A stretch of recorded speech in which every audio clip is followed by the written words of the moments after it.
La ministre. Monsieur Fenech. Oui, Madame le garde des Sceaux, si vous le permettez, je souhaiterais faire une simple remarque préliminaire d'abord sur votre analyse en disant vous avez estimé que l'administration fiscale, la procédure fiscale, en définitive, qu'on pourrait d'ailleurs qualifier, je ne sais pas, de parallèle, voire de concurrente, ça ce sont mes termes, n'a pas préjudicié au final à l'enquête judiciaire. Mais si on reprend la déclaration du procureur de la République, François Molins, lui-même nous a dit qu'à la lecture du JDD, il s'est posé des questions, il a eu des doutes à un certain moment. Donc s'il n'y a pas eu de préjudice à l'enquête pénale, il y aurait pu tout de même, à un certain moment, avoir un préjudice directement sur l'enquête pénale. C'est une remarque que je souhaitais faire.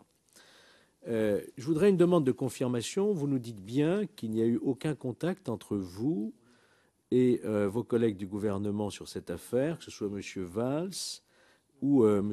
Moscovici. Donc c'est une espèce de muraille de Chine, puisqu'on a utilisé cette expression ici, entre vous et vos collègues du gouvernement. C'est une confirmation que je souhaiterais avoir. Et puis, trois questions. Que pensez-vous de l'article 40 du Code de procédure pénale, étant précisé que la présidence de la République était manifestement informée, en tout cas son secrétaire général, par Maître Gonel, de l'existence supposée d'un compte en Suisse de M. Cahuzac. Cette information, en avez-vous disposé vous-même et que pensez-vous en tant que garde des Sceaux de la non-application, je dirais, de l'article 40 par les services de l'Élysée, c'est-à-dire le fait de devoir, en étant autorité constituée, dénoncer l'autorité judiciaire, l'existence supposée, présumée, avérée d'une infraction. Ma deuxième question, même si elle est un peu éloignée, elle est quand même en lien au moins indirect. Que pensez-vous du fait que le président de la République, immédiatement après le déclenchement de cette affaire, a annoncé un certain nombre de mesures, notamment la réforme du Conseil supérieur de la magistrature. Vous avez présenté donc devant le Parlement. Est-ce que vous croyez, en tant que garde des Sceaux, est-ce que vous estimez plutôt que le CSM a une quelconque responsabilité dans l'affaire Cahuzac?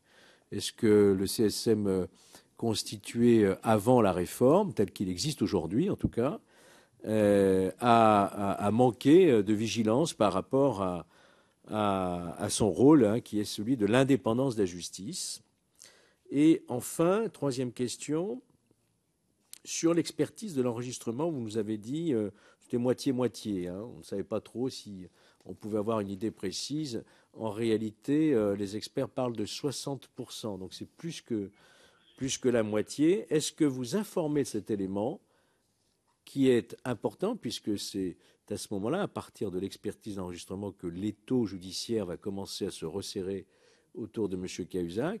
Est-ce que vous informez le Premier ministre des résultats de l'expertise de l'enregistrement de façon, et pour reprendre votre propos, est-ce que des conséquences politiques puissent en être tirées? Parce qu'on a quand même le sentiment, voire l'incompréhension à un certain moment, que les membres du gouvernement sont quelque part tétanisés par cette affaire et n'osent pas prendre d'initiative. D'ailleurs, vous-même, vous dites « je ne m'interroge pas ». Je ne m'interroge pas, je n'ai pas d'opinion, je n'ai pas d'opinion philosophique. On a le sentiment, alors que tout est dans la presse, on en parle beaucoup, l'affaire vient devant le Parlement, les questions d'actualité, mais on a le sentiment que tout est freiné par une certaine crainte, je ne sais pas, en tout cas.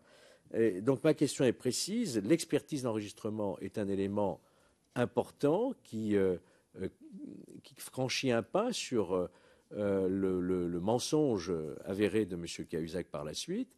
Et est-ce que vous informez de cet élément, puisque vous en disposez vous-même, le Premier ministre? Je vous remercie.